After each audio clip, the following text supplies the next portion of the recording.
मऱ्यो कि यही घरमा है के अरे गोदाम थियो अँ सबै सामान हालेर छोडेर फोटो खिच्नु है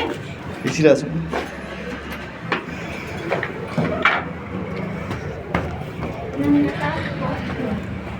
यो चाहिँ वकिलको ऊ भने यो कारको ए कारको भनेको उ सामान उ गर्ने त्यस्तै भयो सबै फोटो खिच्नु न तपाईँलाई फोटो खिच्नु चाहिन्छ नाप्नै पर्छ नि अहिले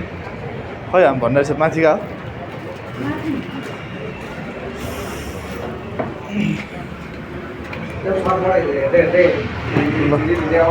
तपाईँलाई एउटा सोध्नु अब हामीले गर्ने यो प्लास्टर दिएको रङ र सिसा मात्र है यहाँ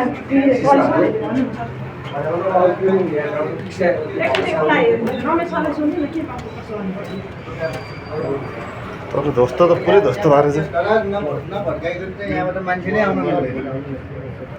त्यो दराज नभड्काइकन मान्छे आउन मिल्दैन क्या अनि त्यो दराज भड्काएर त्यो दराजमा टेकेर मान्छेहरू यता आएको छ अनि त्यो 3-4 जना मान्छेहरू आएर त्यो तोडफोड गर्ने मान्छेहरू सँगसँगै त्यो चाहिँ हाम्रो पत्रकार साथीको चाहिँ आएको देखिरहेको छ अब त्यो तोडफोड गरेर आएको मान्छे भित्र आयो भित्र पनि त्यहाँ 2-3टा भिडियोहरू आएको छ कि एउटा भिडियोमा तोडफोड गरे सबै कुरा गरेको छ अनि चाहिँ त्यो एउटा अर्को मान्छे छ त्यो क्यामेरा लिएर हिँडेको मात्रै मान्छे छ क्या त्यो पत्रकार